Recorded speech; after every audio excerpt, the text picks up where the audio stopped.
Hi. So, first Dragon Prince episode. What did I think? I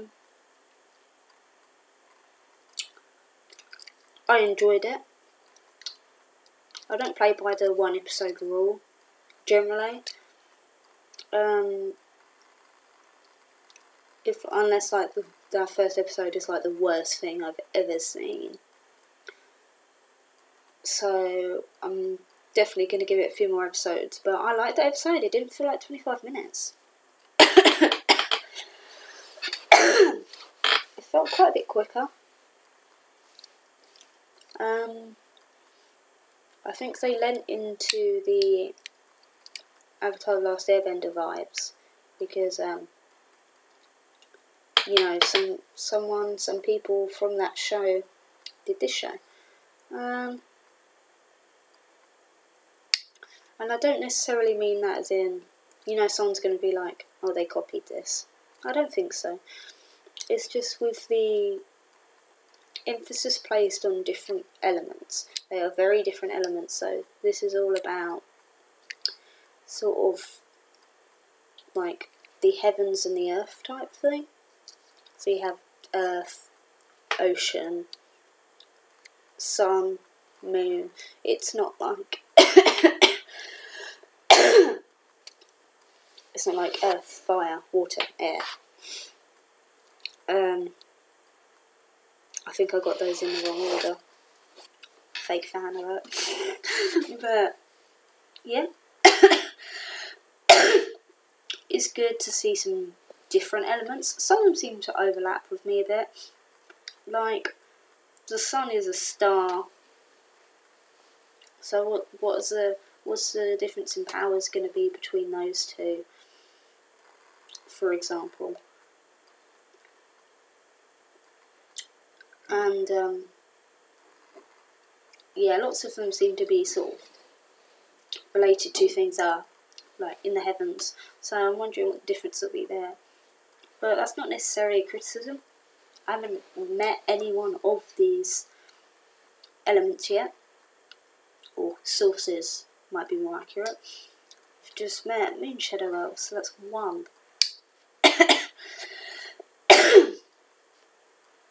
And I really liked the elves design, because usually you just get the tall, white, blonde, sort of blue-eyed, what would traditionally be called like the beautiful, elegant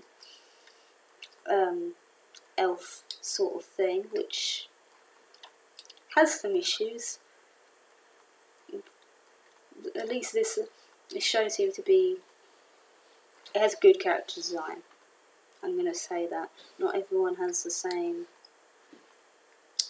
face type or skin tone or anything.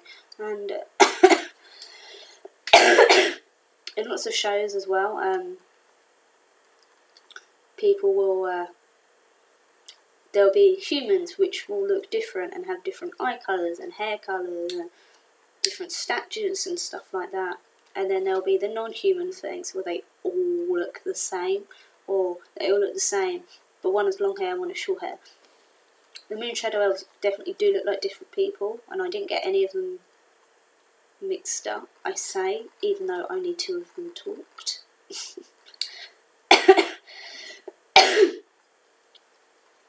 But, you know what I mean, they look like real people.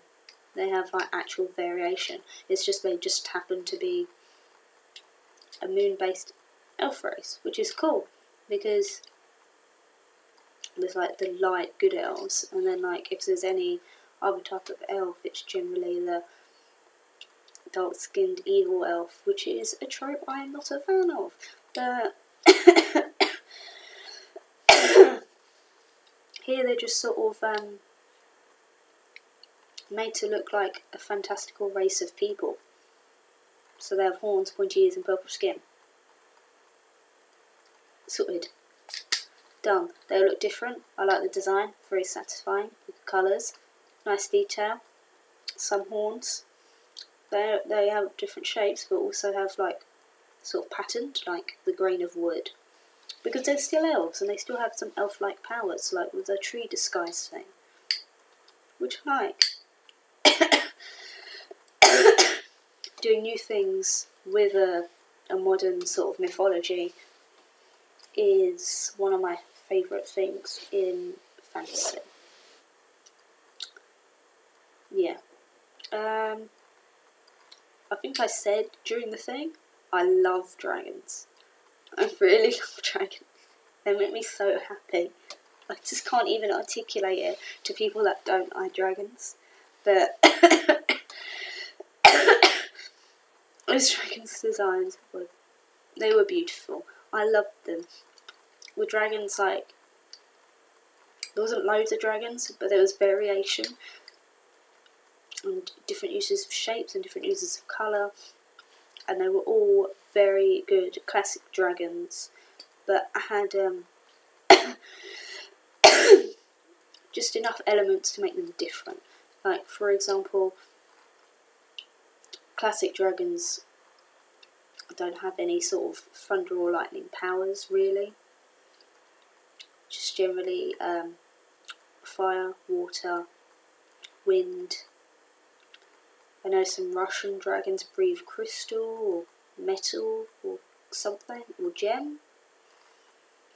But yeah, just generally not electric type dragons. It's generally the sort of what you'd think of as the 4 elements, but it's cool because their elements, their sources are different, and they very much lean into that with their aesthetic for their sort of dragons, and I like that because dragons are meant to be sort of varied. They're sort of, if you do research about different types of dragons all around the world, there's so many different types, they're so varied. So I love to see when people come up with different dragon designs, because pretty much you can make the dragon the weirdest thing that you could possibly think of, and it would probably still work as a dragon, even if it's not really scaly, or if it doesn't have wings. It doesn't even necessarily need to breathe fire, as that dragon proved. I think they didn't breathe fire. I'm focusing it on everything out of order.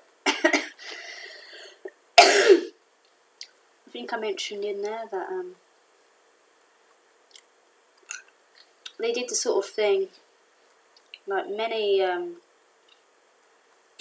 stories set in other worlds do, especially fantasy, where they explain a bit at the beginning and then go. And having exposition directly told to you isn't great, but it's not necessarily a show ruiner. In the first episode, when they explain something really basic about how the world works, like I said about them leaning on the Avatar: The Last Airbender thing, that literally begins with stating their elements and them saying what the main conflict is. And this is exactly what they did here. In fact, they even had like a sort of book 1 moon or something. I didn't look at it for very long, but I was more like, oh, it's a sort of thing than actually taking it in. But yeah, I like that it sort of leans on some of the stuff that the people working on it had worked on before, but it's very much different. It's more sort of in line with general Western fantasy, but it's actually reasonably diverse. So it's better than most Western fantasy things. That someone in the comment section is not going to like that.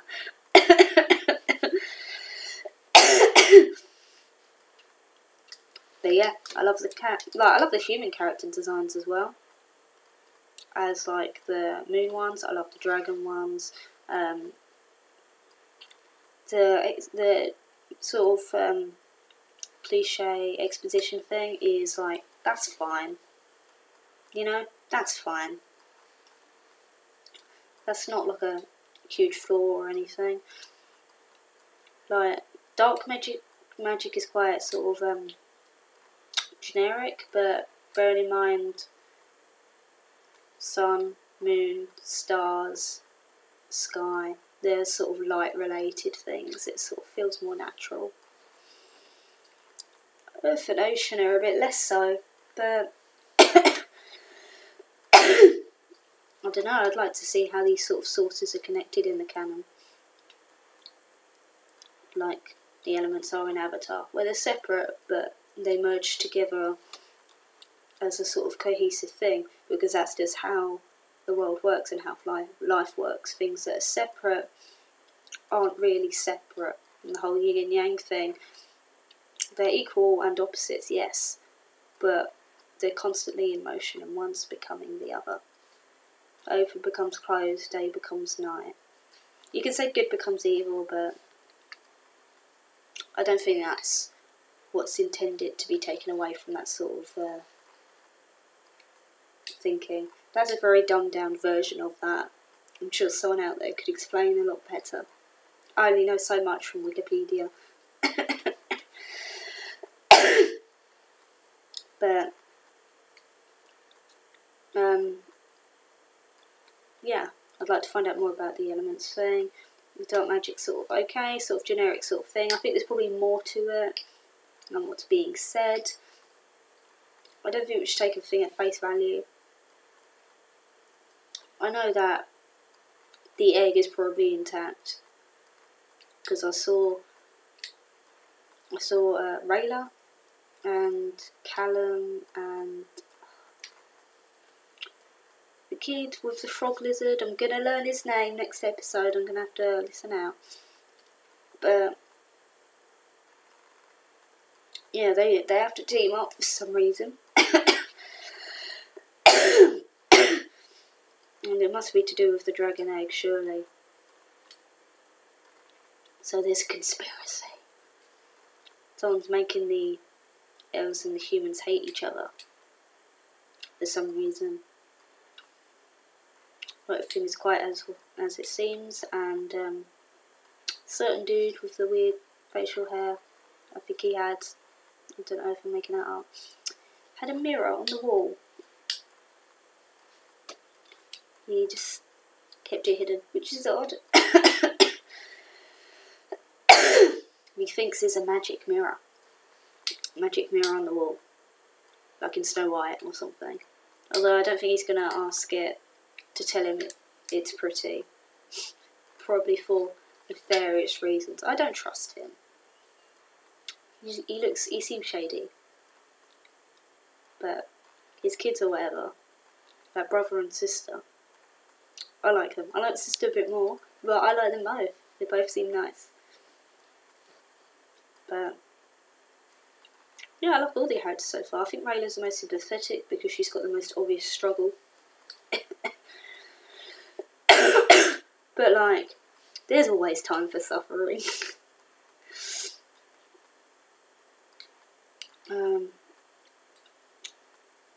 Yeah, I'm intrigued to find out how this is going to play out. I mean, yeah, speaking of Rayla, it's not looking that great for her, is it? Because now the elves know that she messed up. Well, she didn't mess up. She just didn't murder a disarmed person who she had never seen before and had never hurt her in any way, shape or form. I don't really call that messing up. You know, not murder is ideal, but I'm not sure these elves are going to agree. I don't know, maybe that's why she has to team up. Maybe they're just sort of, maybe she's kicked out, maybe she's, I don't know, they're going to want to stop her in a different way. I don't know if necessarily imprisonment or anything, but some kind of trouble. And somehow something is obviously going to go wrong with those two boys. and their father, stepfather. He's his dad. Come on, don't be a dick.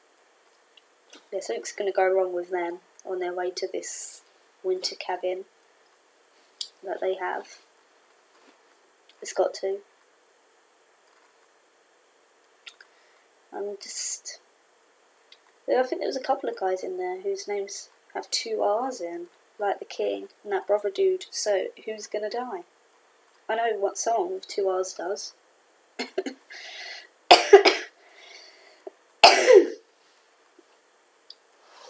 I say that, I don't really want either of them to die. I like the king more. Maybe the king's gonna die.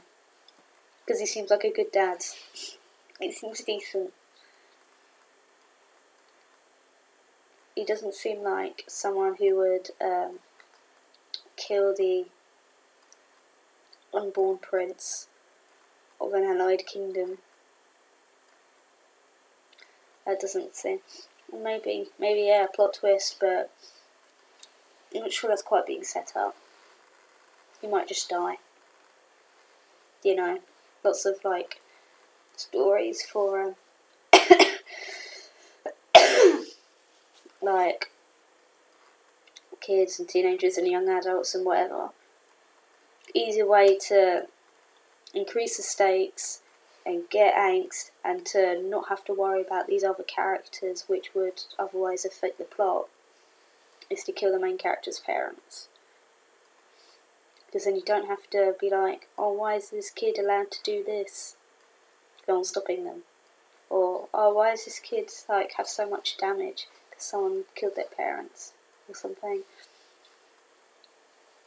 So they might just kill the dad, which is sad because I like him. He seems like a nice dude, and I like his design.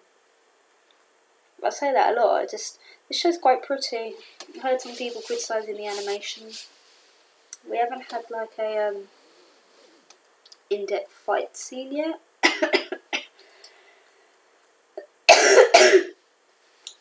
It might show them when things have to be fluid. Maybe with dragon flying a bit more long term or something, or like running or something that has to seem a bit less solid, if that makes sense. The animation is quite solid, 3-dimensional, it's proper shapes, if that makes sense. So maybe the animation is weird then. I heard some people get, I don't want to say angry about it, but annoyed, but I like it. I'm always going to prefer 2D animation over 3D. Well, in most cases, some stop motion films are great, but yeah, I think it's pretty good overall. I like this show.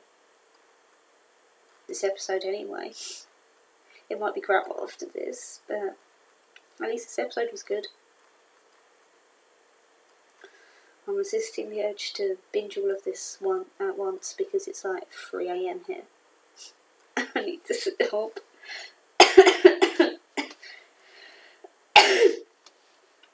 But anyway, I'll find time to watch these when I can. I don't know if my reaction's going to be blocked.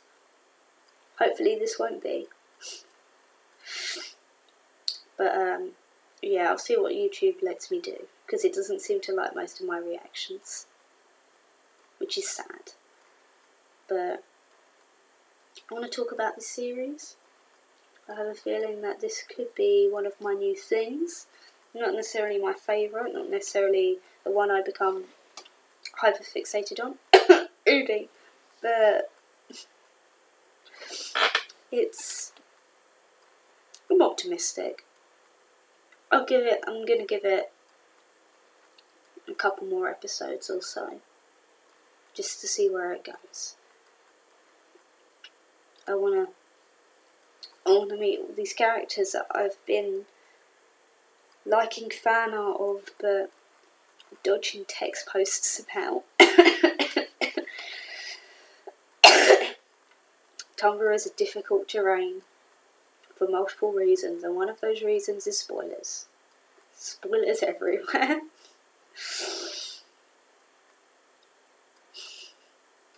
But yeah,